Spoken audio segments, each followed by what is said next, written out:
이혼 서류에 도장 찍어요. 35년 동안 일해온 정년퇴 임식에서 아내가 한 말이었습니다. 충격은 거기서 끝나지 않았습니다.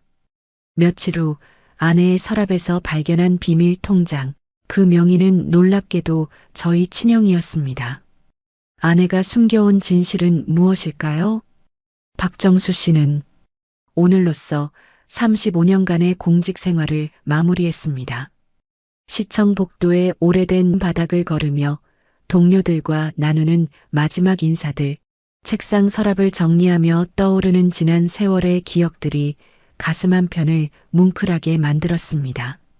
형광등의 미세한 깜빡이 말에서 35년이라는 시간이 오늘 하루로 정리되는 게 믿어지지 않았습니다. 박 과장님, 정말 수고 많으셨습니다. 퇴임 후에도 자주 놀러 오세요. 후배들의 따뜻한 배웅을 받으며 시청을 나서는 박정수 씨의 걸음에는 묘한 공허함이 담겨 있었습니다. 가을 저녁 바람이 옷깃을 스치며 지나가는 순간 문득 앞으로의 삶이 막막하게 느껴졌습니다. 집에 도착해 현관문을 열자 평소와 다름없는 저녁 준비 소리가 부엌에서 들려왔습니다. 칼질하는 소리, 가스레인지에서 올라오는 김소리, 그리고 찬장문이 닫히는 작은 소음들까지. 하지만 어딘지 모르게 집안 공기가 차갑게 느껴졌습니다. 아내 윤정혜 씨는 식탁에 반찬을 차리며 남편을 맞이했습니다.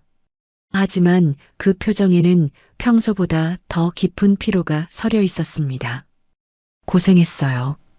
오늘로 마지막이네요. 그 말투에는 어딘지 모를 차가움이 묻어 있었습니다. 35년을 함께 살아온 부부 사이라고는 믿기 어려울 정도로 건조한 대화였습니다. 저녁 식사 시간, 두 사람 사이로 흐르는 침묵이 유독 무거웠습니다.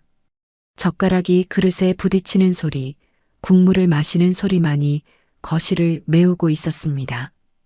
박정수 씨는 몇 번이나 말을 걸어보려 했지만 아내의 굳어진 표정을 보면 입이 다물어졌습니다. 내일 퇴임식 준비는 다 됐나요? 박정수 씨가 조심스럽게 물었습니다. 네, 알아서 할게요. 윤정혜 씨의 대답은 여전히 짧고 건조했습니다. 그 순간 그녀의 눈빛에 스친 복잡한 감정을 박정수 씨는 놓치지 않았습니다. 무언가를 결심한 사람의 표정, 마치 오래전부터 계획해온 일을 실행하려는 듯한 모습이었습니다. 식사를 마치고 각자의 방으로 들어간 후에도 박정수 씨는 잠이 오지 않았습니다. 침실 창문으로 새어 들어오는 가로등 불빛이 천장에 희미한 그림자를 만들었습니다. 아내의 차가운 표정이 자꾸 떠올랐습니다. 내 인생의 다음 페이지는 어떤 모습일까? 박정수 씨는 천장을 바라보며 중얼거렸습니다. 퇴직금과 연금으로 여생을 편안하게 보낼 수 있을 거라 생각했지만 정작 함께할 사람과의 관계가 이렇게 냉랭해진 상황에서 과연 행복할 수 있을지 의문이 들었습니다. 다음 날 아침 평소보다 일찍 일어난 박정수 씨는 시청에서 퇴임식 마지막 준비를 하고 있었습니다. 동료들이 하나둘 축하 인사를 건네며 지나갔고 그들의 목소리에서 진심 어린 아쉬움이 느껴졌습니다. 하지만 마음 한편에서는 알 수 없는 불안감이 꿈틀거리고 있었습니다. 퇴임식을 며칠 앞둔 시점부터 윤정혜 씨의 행동에는 미묘한 변화가 생겼습니다. 평소보다 늦게 들어오는 일이 잦아졌고 휴대폰을 보는 시간도 눈에 띄게 늘어났습니다. 특히 밤늦은 시간에 침실에서 휴대폰 화면을 응시하는 모습이 자주 목격되었습니다.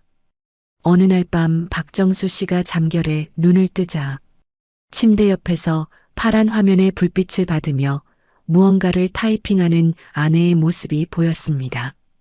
시계는 자정을 넘어 새벽 1시를 가리키고 있었습니다.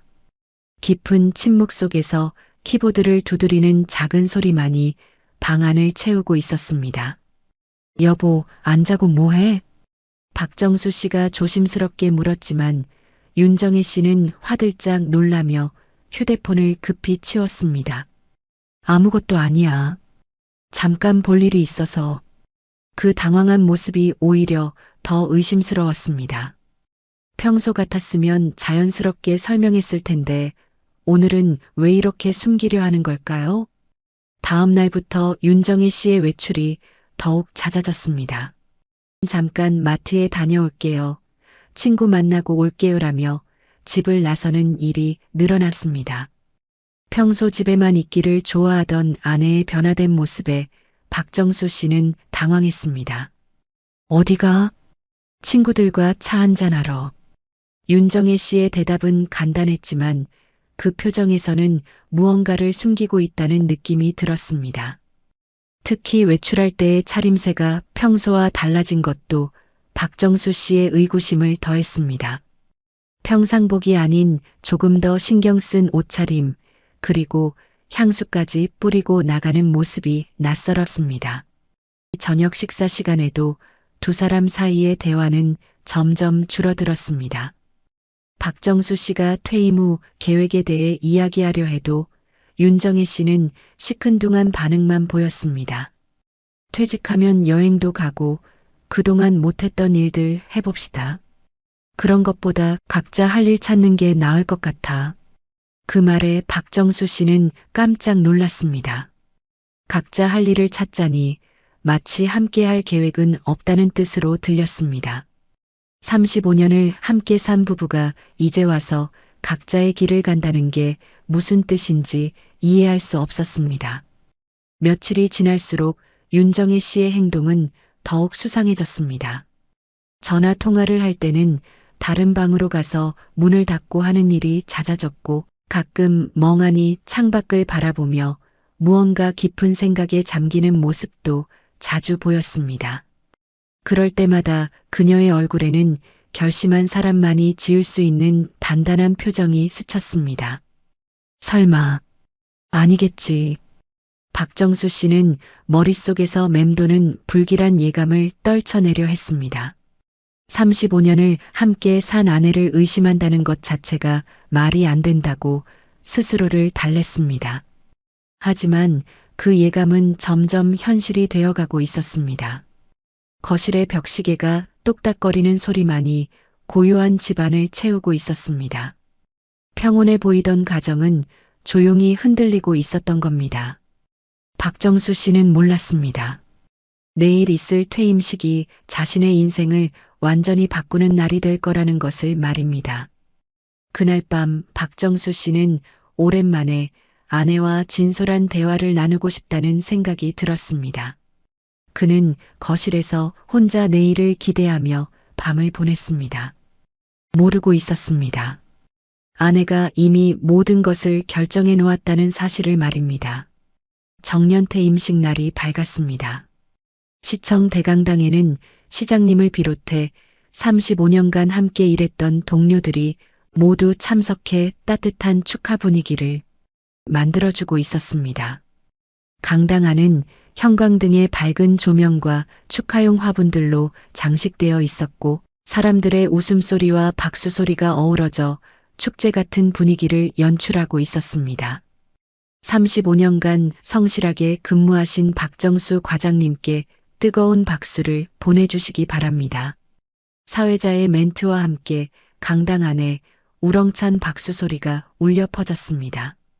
박정수 씨는 단상에 올라서며 가슴이 벅차올랐습니다. 35년의 공직 생활을 마무리하는 감격적인 순간, 오랜 세월 동안 쌓아온 동료들과의 인연이 마음을 따뜻하게 만들었습니다. 감사합니다. 35년이라는 긴 세월 동안 박정수 씨가 소감을 말하기 시작했을 때 강당 뒤쪽에서 윤정혜 씨가 조용히 일어났습니다. 사람들은 모두 미소를 지으며 바라봤습니다. 분명 남편에게 축하의 꽃다발을 전달하러 오는 것이라고 생각했으니까요. 하지만 그녀의 표정은 평소와 달랐습니다.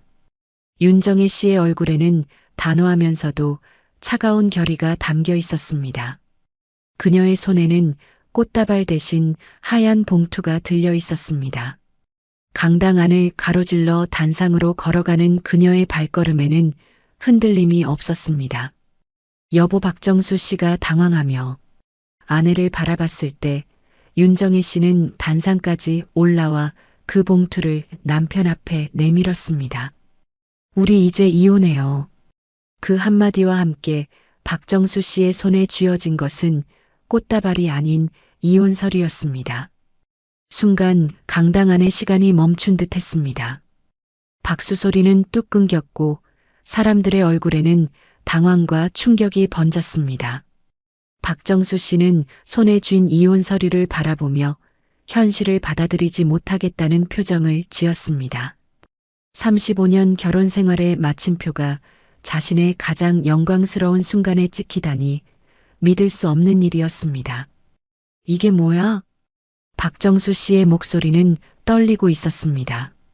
강당 안 수백 명의 시선이 자신에게 집중되어 있다는 것을 느낄 수 있었습니다. 35년 동안 충분히 참았어요. 이제 각자의 길을 가요. 윤정혜 씨의 목소리에는 흔들림이 없었습니다. 마치 오랫동안 준비해온 대사를 말하는 것 같았습니다. 그녀의 눈빛에는 더 이상 돌이킬 수 없다는 단호함이 담겨 있었습니다. 강당은 완전히 아수라장이 되었습니다. 시장님은 어쩔 줄 몰라 하며 상황을 수습하려 했고 동료들은 웅성거리기 시작했습니다. 카메라 플래시가 터지고 사람들의 수군거리는 소리가 강당을 가득 채웠습니다. 왜 하필 오늘 이런 자리에서? 박정수 씨가 간신히 입을 열었지만 목소리가 제대로 나오지 않았습니다. 분노인지 당황인지 알 수 없는 복잡한 감정들이 얼굴에 고스란히 드러났습니다. 윤정혜 씨는 더 이상 머물지 않았습니다. 그녀는 고개를 들어 남편을 마지막으로 바라본 후 강당을 나섰습니다. 박정수 씨는 수많은 사람들의 시선 속에서 혼자 남겨졌습니다. 죄송합니다. 박정수 씨는 사람들에게 고개를 숙였습니다. 35년 공직 생활의 마지막이 이렇게 끝날 줄은 꿈에도 몰랐습니다. 퇴임식은 완전히 엉망이 되었습니다. 동료들이 어떻게든 분위기를 수습하려 했지만 이미 모든 게 망가져버린 후였습니다. 박정수 씨는 결국 예정된 소감 발표도 제대로 하지 못한 채 집으로 돌아와야 했습니다. 집에 도착한 박정수 씨는 거실 소파에 털썩 주저앉았습니다. 손에는 아직도 그 이혼 서류가 들려 있었습니다.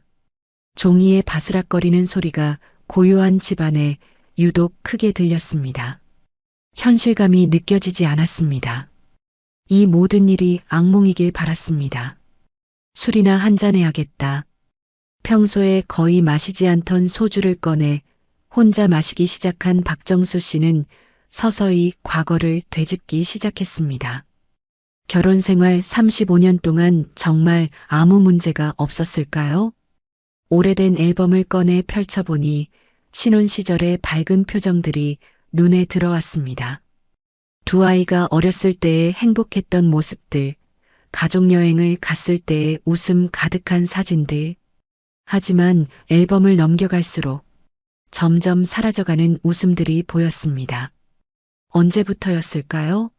아이들이 커갈수록 부부 사이의 거리도 멀어져 갔습니다. 대화는 줄어들고 각자의 시간을 보내는 일이 많아졌습니다. 사진 속에서도 느껴지는 변화였습니다. 언제부터였을까? 박정수 씨는 중얼거렸습니다. 생각해보니 아내와의 진솔한 대화를 나눈 게 언제인지 기억이 나지 않았습니다. 공무원이라는 직업 특성상 야근도 많았고 주말에도 일이 있는 경우가 잦았습니다. 그런 핑계로 가족과의 시간을 소홀히 했던 것 같습니다. 아이들이 독립한 후에도 상황은 나아지지 않았습니다. 오히려 둘만 남겨지니 더욱 어색해졌습니다. 함께 있어도 대화는 생활에 필요한 최소한의 것들 뿐이었습니다. 저녁 뭐 먹을래? 수고했어. 같은 형식적인 말들만 오갔습니다. 아내도 외로웠겠구나.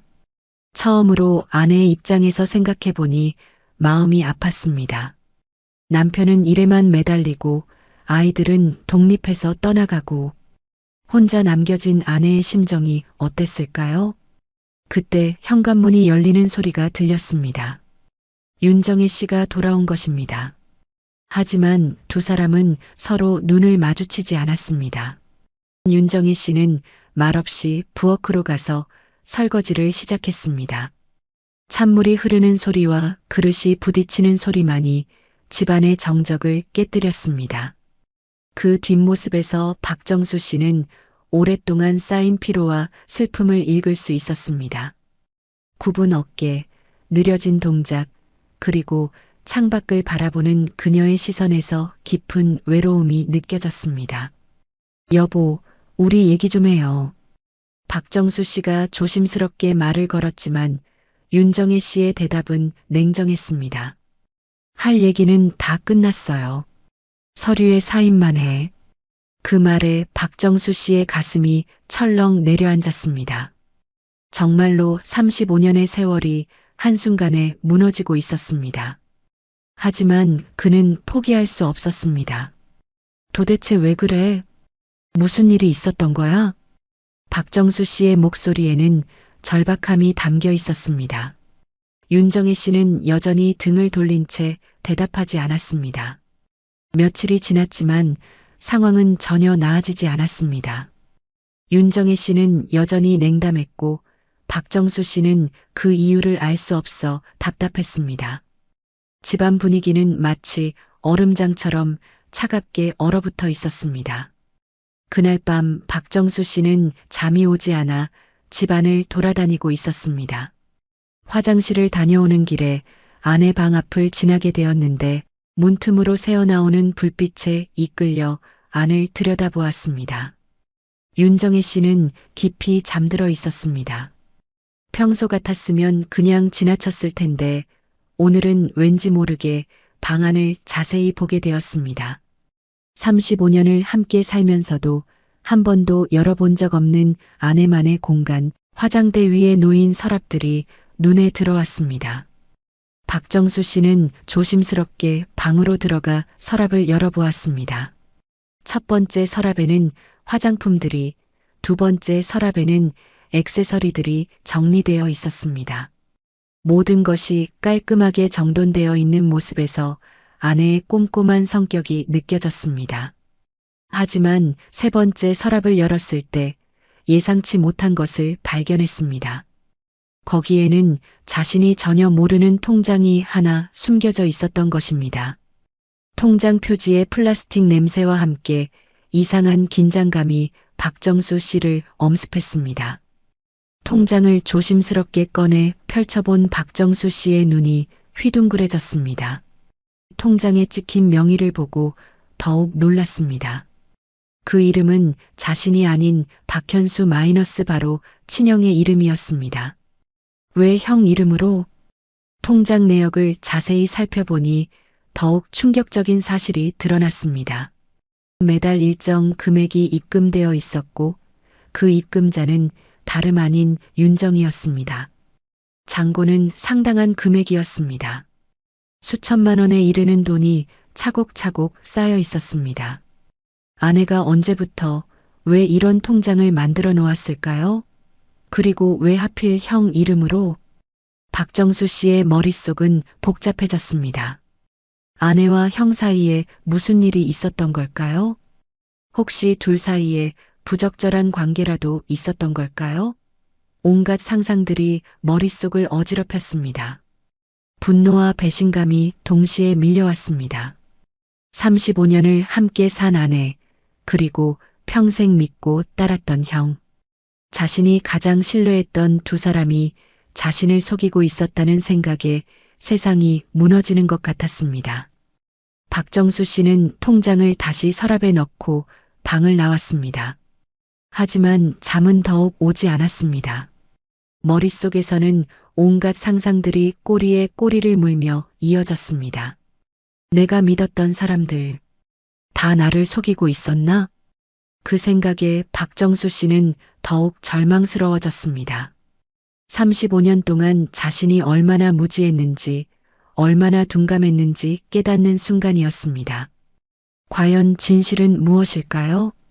다음 날 아침 박정수 씨는 더 이상 참을 수 없어 윤정혜 씨를 불러 앉혔습니다. 손에는 어젯밤 발견한 그 통장이 들려 있었습니다. 거실 테이블 위에 통장을 내려놓는 순간 나는 둔탁한 소리가 집안의 정적을 깨뜨렸습니다. 이게 뭐야? 박정수 씨가 통장을 테이블 위에 내려놓자 윤정혜 씨의 얼굴이 하얗게 변했습니다. 마침내 들킬 게 들킨 표정이었습니다.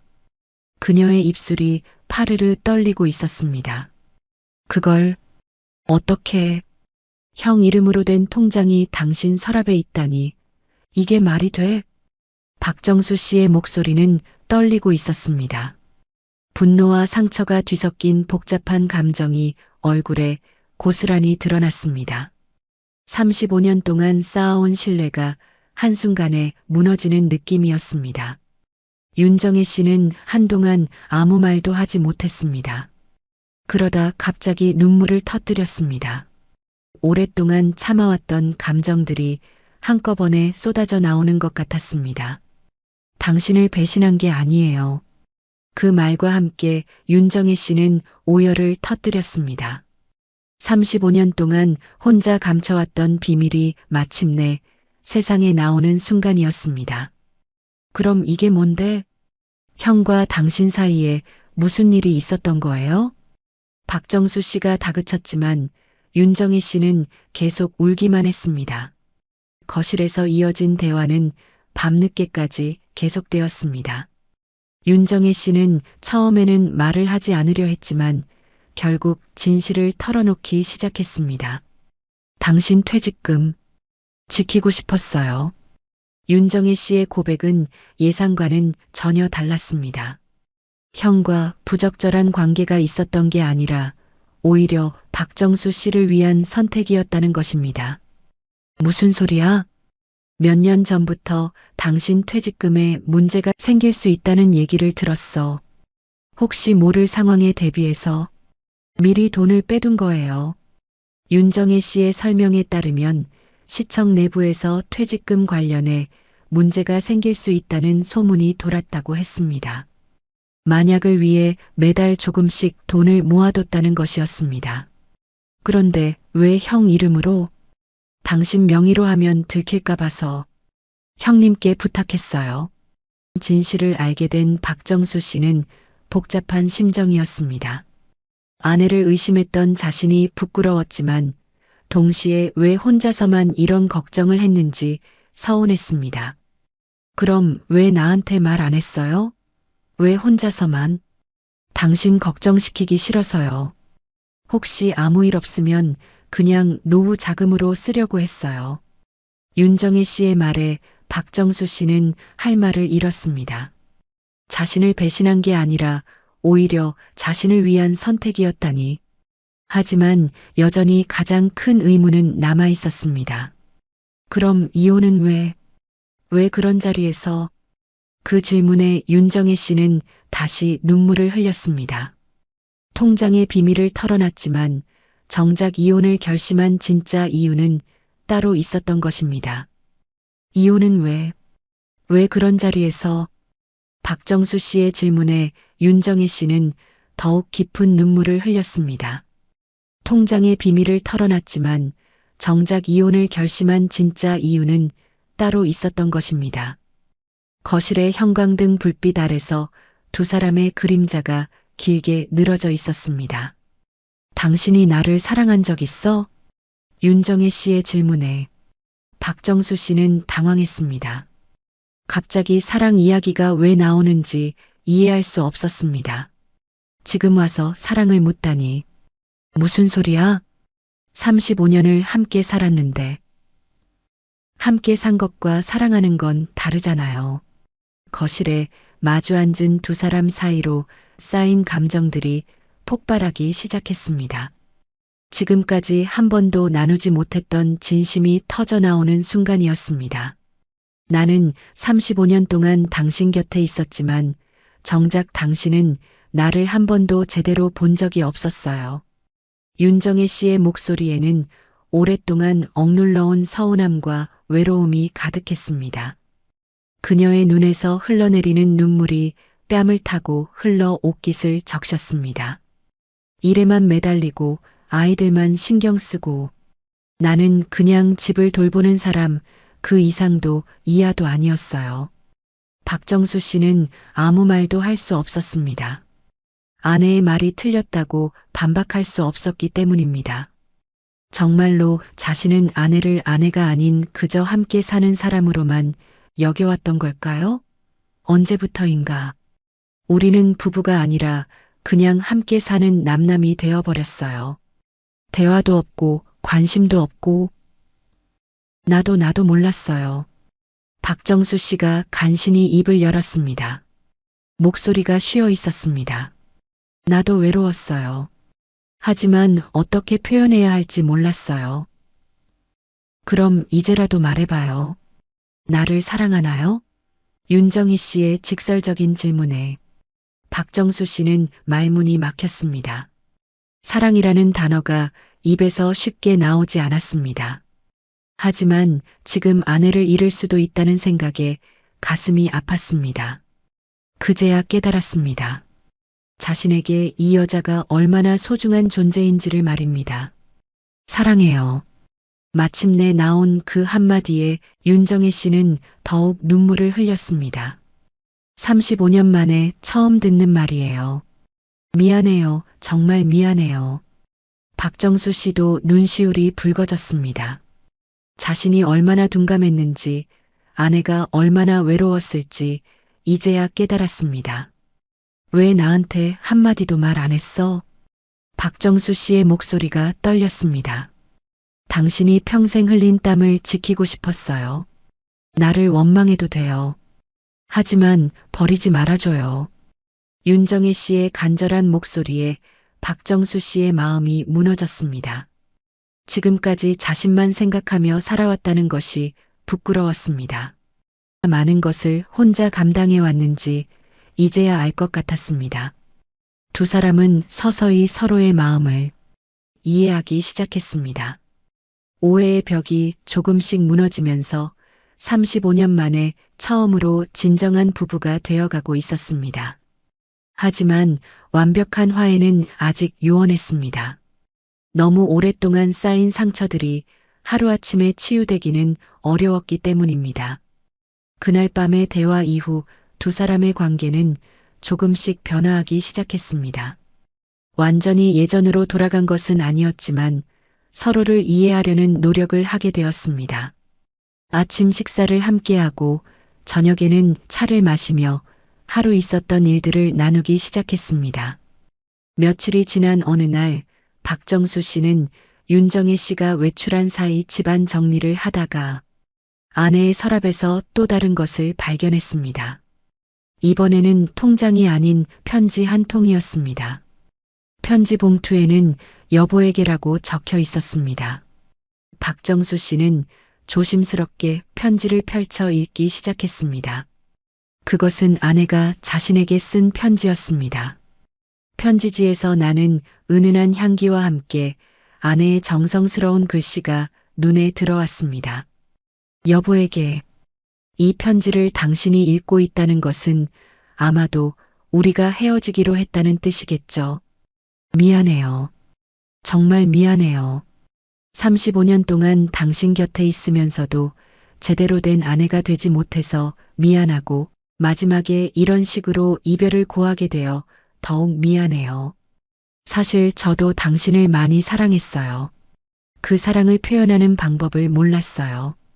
당신도 저에게 사랑한다는 말을 해주지 않았지만 저 역시 먼저 말하지 못했어요. 통장 일로 놀라셨을 텐데 정말로 당신을 위한 일이었어요. 혹시 모를 상황에 대비해서 미리 준비해 둔 거였어요. 형님께도 미리 양해를 구했고요. 편지를 읽으면서 박정수 씨의 눈에서는 눈물이 흘러내렸습니다. 아내도 자신만큼이나 서툴렀다는 것을 깨달았습니다. 퇴직금과 그동안 모아둔 돈으로 충분히 편안하게 지내실 수 있을 거예요. 편지의 끝부분을 읽던 박정수 씨는 가슴이 미어지는 것 같았습니다. 서로 사랑했으면서도 그것을 제대로 표현하지 못해 이렇게 된 현실이 안타까웠습니다. 두 사람은 서로를 껴안았습니다. 오랫동안 쌓인 오해와 상처들이 조금씩 치유되기 시작하는 순간이었습니다. 사랑은 때로는 말하지 않으면 전해지지 않는다는 것, 그리고 늦었다고 생각할 때가 진짜 시작일 수도 있다는 것을 보여주는 이야기였습니다.